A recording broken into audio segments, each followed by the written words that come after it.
10 أوائل، 10 سندخل عليها غدا بحول الله، 10 مباركات. قال الله تعالى في محكم التنزيل بعد أعوذ بالله من الشيطان الرجيم: بسم الله الرحمن الرحيم، والفجر وليال عشر. عن الليالي العشر، عن الأيام العشر من ذي الحجة، في الطريق إلى عرفات، في الطريق إلى سنة الأضحية. شيخنا السعيد. الله يسلمك أحمد، بارك الله فيك. بسم الله والحمد لله والصلاة والسلام على رسول الله. اللهم صل وسلم وبارك وأنعم على معاشر المشاهدين الكرام، السلام عليكم ورحمة الله وبركاته. السلام ورحمة الله. العشر الأوائل. أيوة. في دين الحنيف نجد 10 و10. 10 و10. هناك الليالي العشر. أيوة. وهناك الأيام العشر. أيوة. أفضل الليالي هي العشر الأواخر من رمضان. أيوة. وأفضل الأيام هي العشر الأوائل من ذي الحجة. أيوة. هي الأيام الأولى، أي العشر الأوائل من ذي الحجة. 10 و10.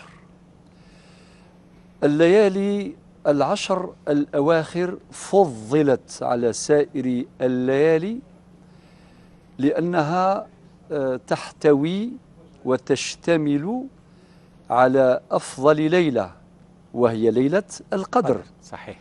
التي نجدها كما قال النبي عليه الصلاة والسلام: التمسوها، أي ليلة القدر، وهي خير من 1000 شهر كما قال القرآن الكريم. قال النبي عليه الصلاة والسلام: التمسوها في العشر الأواخر من رمضان. إذن ثبت بيقين بأحاديث تترى للنبي عليه الصلاة والسلام تؤكد هذه الأحاديث على وجه القطع واليقين بأن أفضل الليالي هي الليالي العشر الأواخر من رمضان، لما ذكر ولاحتواء والاشتمال هذه الليالي على ليلة وهي ليلة القدر. والأيام العشر الأوائل من شهر ذي الحجة هي أفضل الأيام. أيوة. أيضا على وجه القطع واليقين، لما ثبت عن ابن عباس في تفسيره لقوله تعالى: والفجر وليال عشر. المراد بالليالي العشر التي ذكرها رب العزة في هذه الآية القرآنية هي الأيام الأولى من شهر ذي الحجة. وهو ما أشار إليه كبير المفسرين ابن كثير في تفسيره، فقال أن المراد بالليالي العشر في الآية القرآنية بهذه الأيام هي هذه الأيام الأولى من شهر ذي الحجة. وثبت عن النبي عليه الصلاة والسلام في الحديث الذي خرجه الإمام البخاري وغيره قول النبي عليه الصلاة والسلام: ما من أعمال أفضل، يعني من يعني في جميع الأيام وفي جميع الأشهر، العمل الصالح فيهن أحب إلى الله، هكذا قال الحديث: العمل الصالح أحب إلى الله من هذه. المراد العشر الأوائل من ذي الحجة. إذن فهذا الحديث الصحيح للنبي عليه الصلاة والسلام يرشدنا إلى العمل الصالح، وسنذكر بعض صوره بعد حين.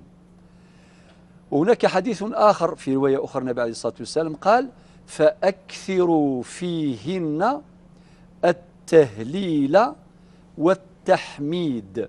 الله أكبر. إذن إشارة أخرى في هذا الحديث في هذه الرواية إلى الإكثار من الذكر، خاصة التهليل والتحميد.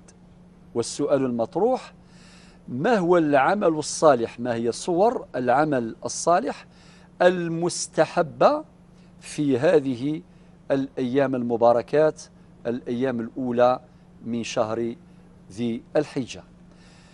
يمكن اختزالها فيما يلي: أولا المحافظة على الصلوات المكتوبات في أوقاتهن، إن الصلاة كانت على المؤمنين كتابا موقوتا، مع الإكثار من نوافل الصلاة، والصلاة عماد الدين. إذن الصورة الأولى البارزة للعمل الصالح المطلوب في سائر الأيام، خاصة في هذه الأيام المباركات، المحافظة على المفروضات من الصلوات، على المكتوبات، مع الاجتهاد في النوافل المختلفة، في الرواتب والنوافل المختلفة وقيام الليل وغيرها من الصلوات. هذه الصورة الأولى من صور العمل الصالح. والصورة الثانية الذكر، لحديث النبي عليه الصلاة والسلام: فأكثروا فيهن التهليل والتحميد. وربنا قال في الآية القرآنية: يا أيها الذين آمنوا اذكروا الله ذكرا كثيرا وسبحوه بكرة وأصيلا. وأحاديث النبي عليه الصلاة والسلام تترى تعلمنا كيف نذكر الله عز وجل. طبعا أفضل الذكر هو تلاوة القرآن، ويستحب الاتيان بختمة في هذه العشر. قال بعض العلماء يعني يستحب على وجه الاستحباب الاجتهاد في ختم القرآن في هذه العشر الأول من شهر ذي الحجة لمن استطاع، ولمن لم يستطع فليجتهد على أن يأتي بختمة كاملة في شهر كامل وهو شهر ذي الحجة. أقول: أفضل الذكر هو تلاوة القرآن الكريم وتدبر كتاب الله سبحانه وتعالى. والذكر المطلق من ذلك من أنواع الذكر قولنا: سبحان الله والحمد لله ولا إله إلا الله والله أكبر، الله أكبر الله أكبر الله أكبر، لا إله إلا الله، الله أكبر الله أكبر ولله الحمد. يعني أحاديث كثيرة علمتنا كيف نذكر الله عز وجل.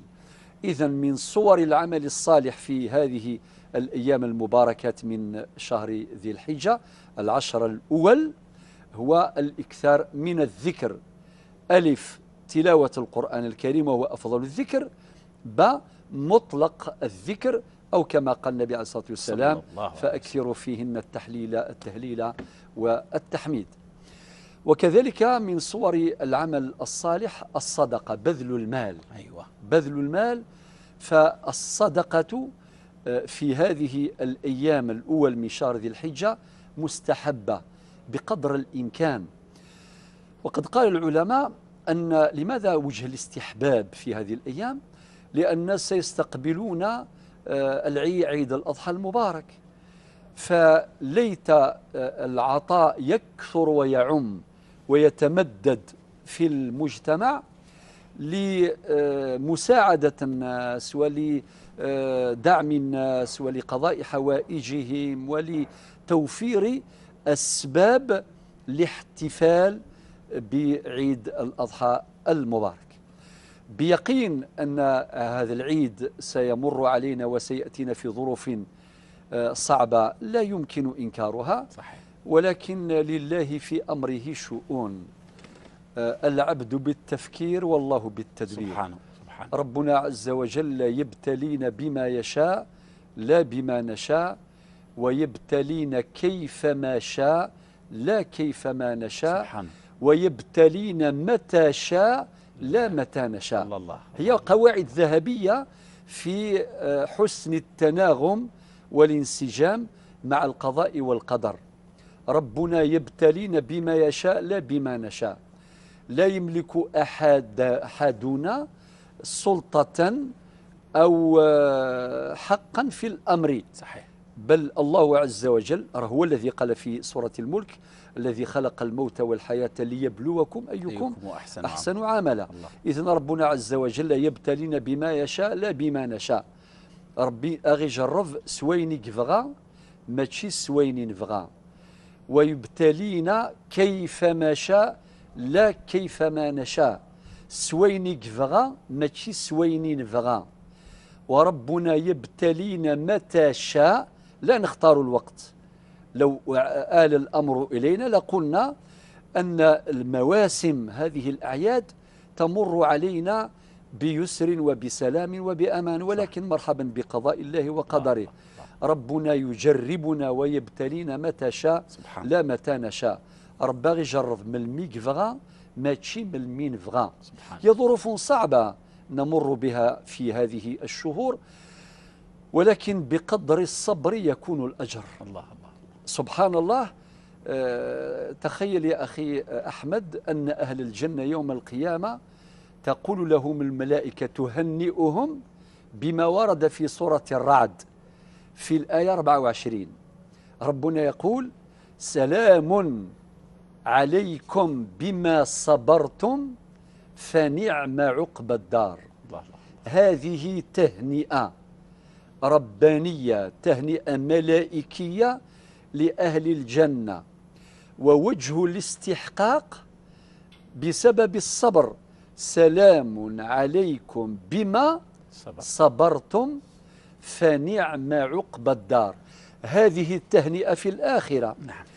وتهنئة الدنيا نقرأها في سورة الزمر في الآية 10، حيث يقول ربنا عز وجل: إنما يوفى الصابرون أجرهم بغير حساب. هذه التهنئة تعطينا قوة وأملا، تزرع في قلوبنا الأمل، إذ بقدر الصبر يكون الأجر. ربنا سبحانه وتعالى قال عن أيوب: إن وجدناه صابرا في سورة الصاد الآية 44. والنبي عليه الصلاة والسلام قاله في سورة الأحقاف الآية 35: فاصبر كما صبر أولو العزم من الرسل. وإسماعيل الذي نعيش ذكراه بعد أيام قليلة يوم الحج الأكبر في سورة الصافات في الآية 102: يا أبت افعل ما تؤمر ستجدني إن شاء الله من الصابرين. هنا قال ستجدني إن شاء الله من الصابرين. وعن أيوب قال الله عز وجل: إنا وجدناه صابرا. إذن حينما تأتي هذه الابتلاءات وتجدنا صابرين، ليس بالأمر الهين أن نحرم من التغافر في يوم العيد، ليس بالأمر الهين أن نحرم من صلاة الجمعة والجماعات وصلاة العيد، ليس بالأمر الهين أن يحرم الكثير من الناس من الحضور في البقاع المقدسة للإتيان بالركن الخامس من أركان الإسلام. هذه جملة أمور نمر بها. وليس بالأمر الهين أن يموت عزيز علينا ولا نحضر جنازته. يعني أمور كثيرة، وسبحان الله هي رسالة واضحة قوية من رب العزة لجميع الكائنات، لجميع البشر. إذن الصورة الأخرى من صور العمل الصالح الصدقة وبذل المال. وصورة أخرى وهي الصيام لمن استطاع أن يصوم هذه الأيام الأولى. حنقول 10 الأوائل، ولكن تجوزا لأن اليوم العاشر هو يوم الحج الأكبر، لا يجوز فيه الصيام. ولكن صيام 9 أيام الأولى من ذي الحجة. واليوم التاسع هو يوم عرفة، والنبي عليه الصلاة والسلام قال: الحج عرفة. وصيام يوم عرفات كما قال النبي عليه الصلاة والسلام: أحتسب على الله. يعني سبحان الله، وهذه هدية ربانية أن الله عز وجل يغفر لمن صام يوم عرفات يوم واحد السنة الماضية والسنة القادمة المقبلة. إذن هذه أفضل الله عز وجل ونعم الله، رغم أننا نعيش ظروفا صعبة للغاية، ولكن هذه المبشرات تزرع فينا الأمل الذي يدفع إلى العمل. هذه ال10 الأوائل يا أحمد اجتمعت فيها جميع العبادات. جميع، هذا السر من الأسرار. الصلاة والصيام والصدقة بذل المال وهي الصورة الأخرى للزكاة. والحج، الله الله. يعني تختم هذه الأيام المباركات باليوم العاشر، يوم الحج الأكبر. نسأل الله عز وجل أن يوفقنا لاستثمار هذه الأيام المباركات.